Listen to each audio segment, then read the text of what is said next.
नमस्कार, आप देख रहे हैं अपना बिहार। मैं हूं आपके साथ विभा उपाध्याय। सासाराम से बड़ी खबर, जहां पर बादल सिंह हत्याकांड में पीड़ित परिवार से जाकर मंत्री नीरज कुमार बबलू ने मुलाकात की है। मंत्री नीरज बबलू की तरफ से इस दौरान एक बड़ा बयान दिया गया, जिसमें ट्रैफिक डीएसपी को आदिल नहीं कातिल उन्होंने कहा, उसे फांसी की सजा होनी चाहिए। नीरज बबलू की तरफ से ये बयान दिया जाता है। पीड़ित परिवार को न्याय का भरोसा उन्होंने दिलाया है। वहीं डीएसपी ने पागल की तरह काम किया, ये बयान नीरज बबलू की तरफ से आता है। तो ये बड़ी खबर इस वक्त बादल सिंह हत्याकांड से जुड़ी हुई, जिसमें डीएसपी को लेकर एक बड़ा बयान मंत्री नीरज कुमार बबलू की तरफ से दिया गया। तस्वीरें इस वक्त आपके टीवी स्क्रीन पर, जहां पर पीड़ित परिवार से मंत्री नीरज बबलू ने मुलाकात की और इसी मुलाकात के बाद इस बयान का सामने आना, जिसमें ट्रैफिक डीएसपी आदिल नहीं कातिल हैं। जो जिम्मेदारी उनकी थी, उस जिम्मेदारी को उन्होंने निभाया नहीं ढंग से। दुखद और चिंताजनक घटना है। एक पागल डीएसपी ने इस तरह का घटना किया है, जैसे कोई अपराधी घटना होता है। इसका नाम कहता है आदिल। ये आदिल नहीं, ये कातिल है। और जिस तरह का घटना किया है, कठोर से कठोर कार्रवाई होगी। हमारी बातचीत एसपी से हुई है, डीआईजी से हुई है, डीजीपी साहब से हुई है और हमारे डिप्टी सीएम सम्राट चौधरी से बात हुई है। ये कोई बचने वाला नहीं है, कानूनी कार्रवाई होगा और कठोर से कठोर कार्रवाई होगा, ये हम आश्वस्त दिलाते हैं। उसका काम है गोली चला करके, और उसने प्रूफ भी कर दिया, एफआईआर करके प्रूफ कर दिया कि हम हाथे में जाकर गोली चलाया, और कहता है कि हमसे गोली चल गया। उसका बॉडीगार्ड का एफआईआर है कि हाथ से गोली छूट गया। हाथ से गोली छूटेगा, सीने में लगेगा। ये पूरी तरह हत्या का षड्यंत्र है। ये हत्या किया गया है और हत्या का सजा फांसी होता है। और मुझे विश्वास है कि ऐसे घटना में ऐसे अधिकारी को फांसी की सजा होगी। और सासाराम में 27 दिसंबर को ट्रैफिक डीएसपी आदिल बेलाल की गोली से बादल सिंह की मौत हुई और इसके बाद जानबूझकर हत्याकांड बताया जा रहा है। और इस मामले में 3 प्राथमिकी दर्ज की गई। देखिए कि आखिर ये पूरा मामला है क्या।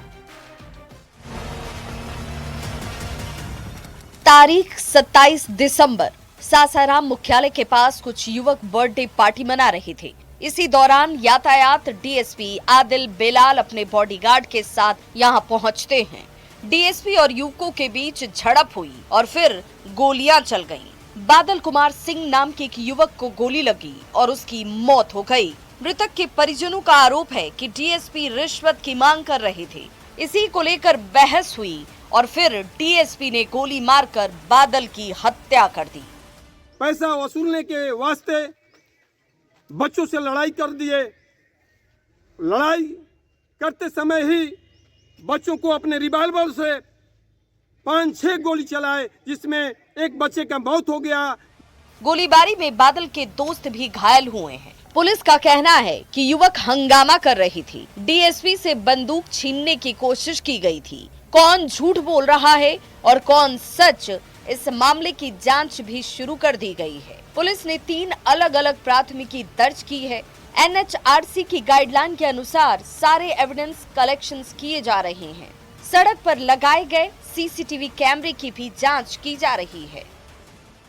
उपस्थिति में घटनास्थल का वीडियो रिकॉर्डिंग करके सारा एविडेंस कलेक्ट किया गया है। मजिस्ट्रेट दंडाधिकारी की प्रतिनियुक्ति करके इंक्वेस्ट रिपोर्ट बनाया गया है। मेडिकल बोर्ड का गठन करके वीडियो रिकॉर्डिंग के साथ पोस्टमार्टम कराया गया है। दोनों जो वादी हैं घटना के, उनके आवेदन पर प्राथमिकी दर्ज की गई है। एक पुलिस के बयान भी प्राथमिकी अलग से दर्ज की गई है, जो शराब बरामदगी हुई है उसके मामले में। उसके अतिरिक्त जो दोनों पुलिस कर्मी जो इस घटना में के समय झड़प में थे, दोनों का हथियार जब्त करके और जो घटना से हुआ सबको जब्त करके एफएसएल जांच के लिए भेजा जा रहा है।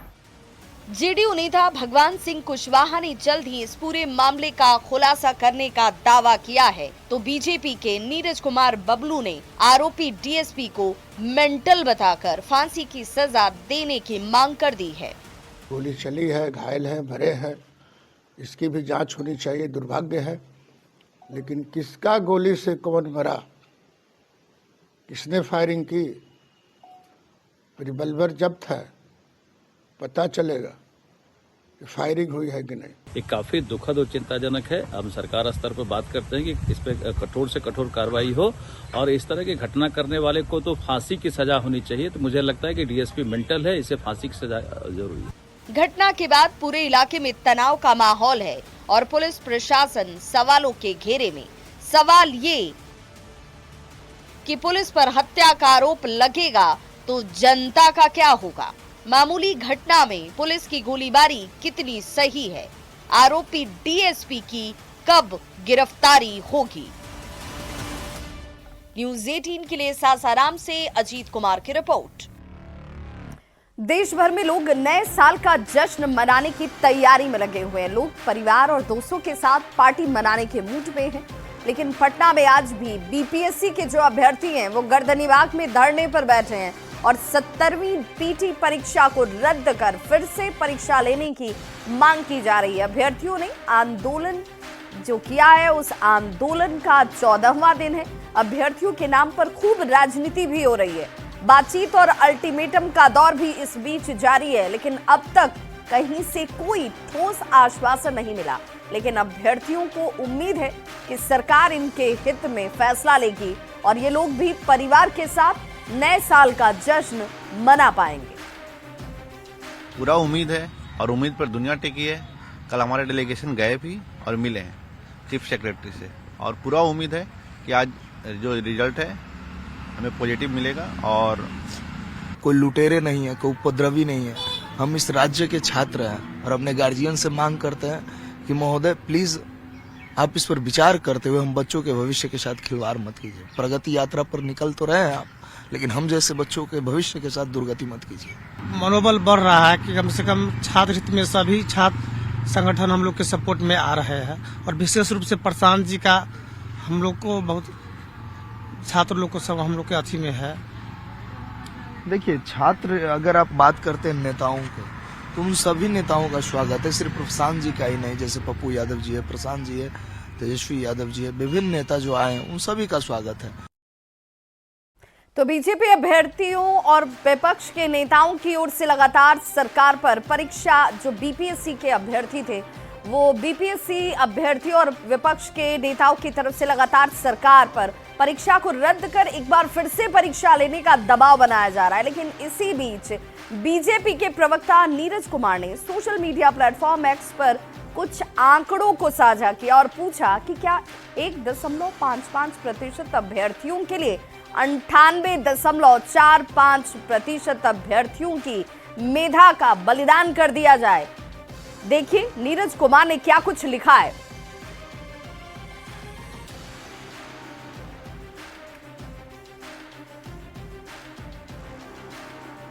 तो बीपीएससी अभ्यर्थियों के आंदोलन पर जारी सियासत के बीच आज डिप्टी सीएम सम्राट चौधरी नीतीश कुमार से मिलने के लिए पहुंचे और उससे पहले न्यूज़ 18 से बातचीत में सम्राट चौधरी ने कहा कि बीपीएससी ऑटोनोमस बॉडी है और अभ्यर्थियों के हित को देखते हुए ही वो कोई भी फैसला लेगी।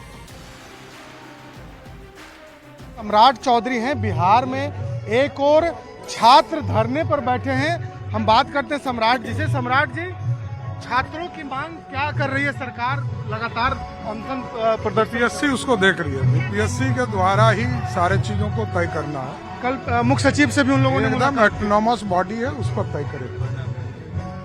तो बिल्कुल देखिए, उप मुख्यमंत्री सम्राट चौधरी थे जिनका साफ तौर पर करना है कि इन चीजों को, जो बीपीएससी का मामला है उस पर बीपीएससी देख रही है, क्या कुछ आगे निर्णय लिया जाना है। कैमरा पर्सन मनीष के साथ शैलेंद्र, न्यूज़ 18 पटना।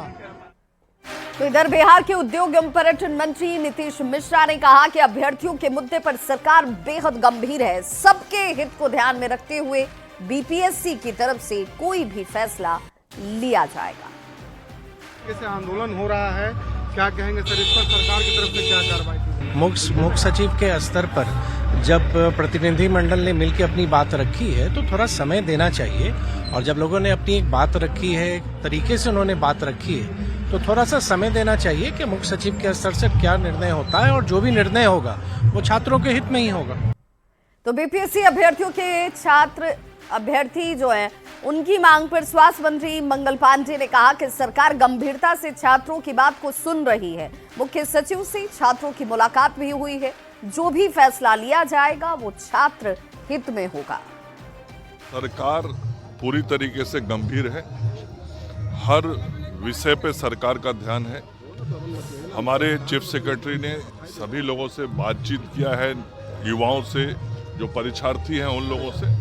तो सरकार के मुख्य सचिव सभी चीजों को देख रहे हैं। विपक्षी ईओयू ने ऑनलाइन परीक्षा केंद्र की जांच अब शुरू कर दी है। ईओयू रजिस्ट्रार ऑफ कंपनी से बिहार में चल रहे ऑनलाइन परीक्षा केंद्रों के बारे में जानकारी मांगी गई है। इसके साथ ही ईओयू ने सेंट्रल और स्टेट जीएसटी से भी ऑनलाइन परीक्षा केंद्र की सूची को मांगा है और इन दोनों से मिली जानकारी के बाद ईओयू बिहार के ऑनलाइन परीक्षा केंद्रों का डेटा तैयार करेगी। इस खबर पर ज्यादा जानकारी दे रहे हैं संवाददाता अमित कुमार।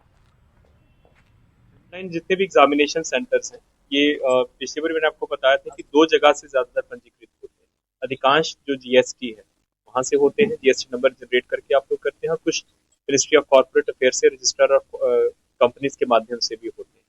तो आरओसी से हम लोगों ने लेटर लिख के सूची प्राप्त करने के लिए निवेदन किया और जीएसटी से भी हम लोगों ने किया है, ताकि कम से कम बिहार राज्य में जितने भी हम लोगों के ऑनलाइन एग्जाम सेंटर्स हैं उसका एक समेकित डेटाबेस हम लोग बना लें। कहीं कहीं से रिपोर्ट आया है, बाकी जगह से प्रतीक्षा। एग्जामिनेशन के दौरान हुई फर्जीवाड़े की जांच ईओयू कर रही है और अब ईओयू जो है इस मामले में रजिस्ट्रार ऑफ कंपनी से बिहार में चल रहे ऑनलाइन परीक्षा केंद्रों के बारे में जानकारी मांगी है। इसके साथ ही ईओयू ने सेंट्रल ऑफ स्टेट जीएसटी से भी ऑनलाइन परीक्षा की सूची मांगी है। ईओयू बिहार का ऑनलाइन परीक्षा केंद्रों का डाटा बनाएगी और इन केंद्रों के मालिक कौन हैं, क्या इन लोगों का आर्थिक अपराध इकाई से कोई संबंध रहा है, इतिहास रहा है, पूर्व में किसी धांधली में इनके नाम आए हैं, इससे जुड़ी सारी जानकारी ईओयू एकत्रित करेगी। ईओयू के डीआईजी मनोजीत सिंह ढिल्लों ने इस बात की जानकारी दी है। इनके मुताबिक बिहार में 100 से अधिक और पटना में 70 ऑनलाइन परीक्षा केंद्र हैं। बिहार के विभिन्न जिलों में 100 से अधिक ऑनलाइन परीक्षा केंद्र पे ये ऑनलाइन एग्जामिनेशन लिए जाते हैं और सिर्फ पटना में ही करीब 70 ऑनलाइन परीक्षा केंद्र हैं जिस पर ऑनलाइन एग्जामिनेशन लिए जाते हैं। बताते चले कि पटना के अलावा मुजफ्फरपुर, भागलपुर, छपरा, गया, आरा और पूर्णिया में ऑनलाइन परीक्षा केंद्र है जहां पे ये परीक्षा ली जाती है।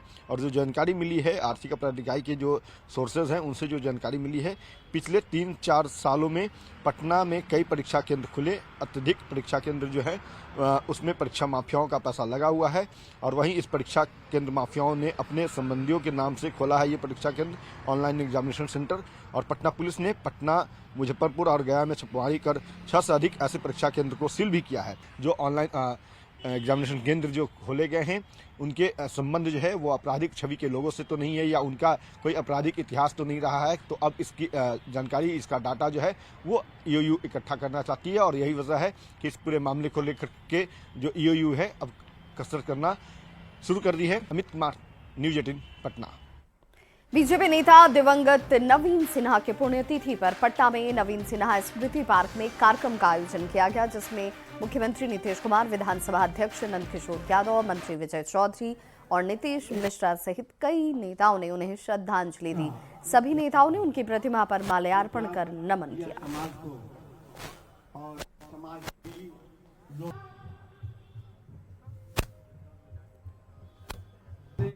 मुख्यमंत्री नीतीश कुमार आज राजभवन पहुंचे, जहां उन्होंने बिहार के नए राज्यपाल आरिफ मोहम्मद खान और निवर्तमान राज्यपाल आरवीआर लेकर से मुलाकात की और मुलाकात की तस्वीर इस वक्त आपके टीवी स्क्रीन पर। इस दौरान सीएम दोनों को फूलों का गुलदस्ता देकर अभिवादन करते हुए दिखे। सीएम ने आरवीआर लेकर को शिवलिंग भेंट की। बता दें कि आरवीआर लेकर को बिहार से केरल के राज्यपाल की जिम्मेदारी दी गई है, जबकि केरल से आरिफ मोहम्मद खान को बिहार का राज्यपाल बनाया गया है।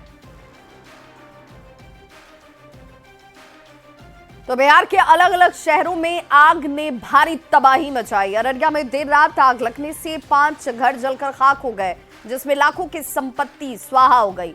वहीं भागलपुर में कबाड़ के गोदाम में आग लगने से भारी नुकसान हुआ है। शॉर्ट सर्किट से आग की आशंका जाहिर की जा रही है। 3 तस्वीरें इस वक्त आपके टीवी स्क्रीन पर अररिया, भागलपुर और समस्तीपुर की, जहां पर कबाड़ के गोदाम में आग लगने से 20 लाख के सामान जलकर खाक हो गए। वहीं समस्तीपुर में देर रात कबाड़ के गोदाम में देखिए आग लगी और इसकी चपेट में आसपास की दूसरी कई दुकानें भी आ गईं। दमकल की गाड़ियों ने हालांकि काफी मशक्कत के बाद आग पर काबू पाया।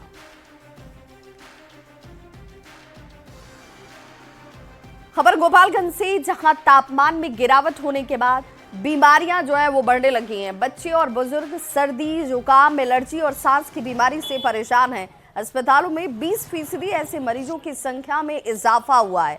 दवाएं पर्याप्त मात्रा में होने के कारण मरीजों को हालांकि किसी तरह की कोई परेशानी नहीं हो रही। स्वास्थ्य विभाग लगातार लोगों से इस मौसम में सावधानी बरतने की अपील कर रहा है।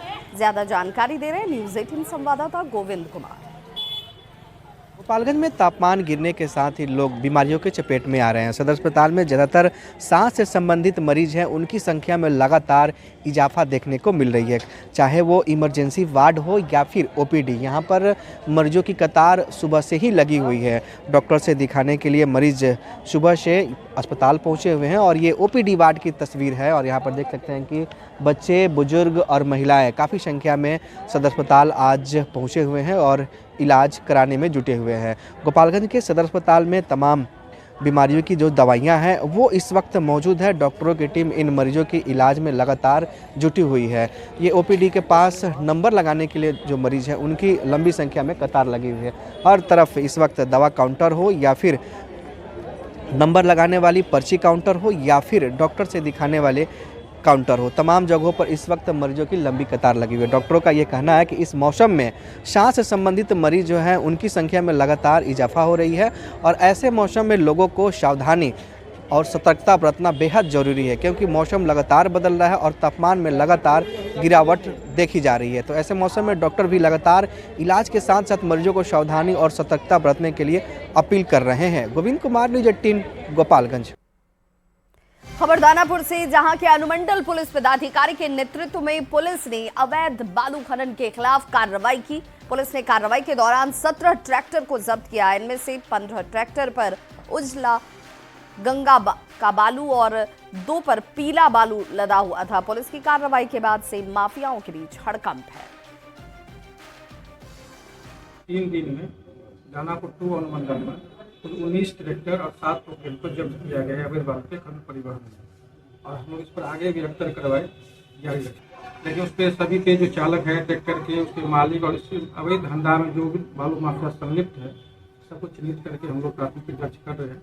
और खबर कटिहार से, जहां जुगाड़ गाड़ी के परिचालन पर रोक लगाने के लिए जिला परिवहन विभाग लगातार मुहिम चला रहा है और इसी कड़ी में अब जुगाड़ गाड़ी को पकड़ने के बाद गाड़ी के चक्के को अलग कराया जा रहा है और गाड़ी चालक को गाड़ी के पार्ट्स देते हुए कभी भी जुगाड़ गाड़ी नहीं चलाने की हिदायत देकर छोड़ा जा रहा है। बता दें कि कोर्ट ने पहले ही जुगाड़ गाड़ी पर रोक लगा रखी है, लेकिन इसके बावजूद सीमांचल के इलाकों में ये जुगाड़ गाड़ी खूब चलाई जाती है। हम लोग इधर जो पकड़े हैं अभी उस चक्का उक्का या पूरा पार्ट्स खोल करके तो वापस कर दिए हैं, इसलिए वापस कर दिए कि ताकि भविष्य में कोई नहीं चलाए, और इसका पूरी तरह से हम लोग जागरूकता फैलाने के उद्देश्य से भी ये काम कर रहे हैं। आने वाले दिनों में हम लोग क्या करेंगे कि पूरी मशीन मंगा करके उसको कटिंग कर देंगे और कटिंग करके तब हम लोग वापस दे देंगे। खबर मुंगेर से, जहां के राइफल एसोसिएशन के शूटिंग रेंज पर मुंगेर पुलिस कप्तान पहुंचा और उन्होंने शूटिंग रेंज पर नेशनल की तैयारी कर रहे शूटरों की हौसला अफजाई की। मुंगेर एसपी ने इन शूटरों से बात की। इस दौरान उन्होंने प्रशिक्षण स्थल का बारीकी से जायजा भी लिया। एसपी ने खुद भी कई प्रकार के हथियारों को चलाया।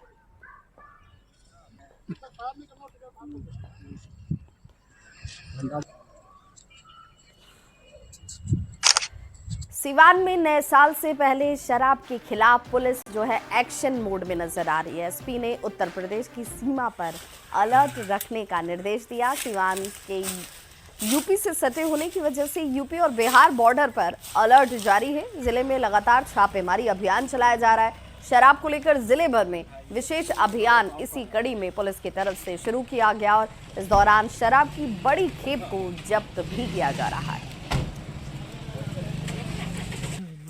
इसका नेतृत्व वरीय पदाधिकारी स्वयं कर रहे हैं। एसडीपीओ इंस्पेक्टर्स भी इस काम में लगे हुए हैं और लगातार सभी चेक पोस्ट, सभी थानों का निरीक्षण एवं कामकाज का जायजा लिया जा रहा है। खबर मुंगेर से, जहां नए साल को लेकर पिकनिक स्पॉट्स पर सुरक्षा के पुख्ता इंतजाम किए गए हैं। सुरक्षा में 68 पुलिस पदाधिकारियों और 250 जवानों को लगाया गया है। एसपी के मुताबिक नए साल के जश्न मनाने को लेकर हजारों की संख्या में पर्यटक यहां पर पहुंचते हैं और इसी की वजह से मुंगेर पुलिस ने सुरक्षा के यहां पर पूरे बंदोबस्त किए हुए हैं। सुरक्षा के दृष्टिकोण से क्यूआरटी टीम का गठन किया गया है जो लगातार इन सड़कों पर गश्ती करेगी। जगह पे चिन्हित करते हुए डिप्लॉयमेंट किया है फोर्स और पदाधिकारी का। इसके अतिरिक्त हम लोगों ने हर क्षेत्र में टीवाटी का गठन किया है, जो कि लगातार भ्रमणशील रह करके सुरक्षा व्यवस्था देखेगी। और कई जगह पे हम लोगों ने बैरिकेडिंग भी किया है, खासकर शहरी क्षेत्र में। इसका उद्देश्य यही है कि जो हाई स्पीड बाइक जो लड़के चलाते हैं इसमें, उन पे हम लोग। तो इस बुलेटिन में बस इतना ही।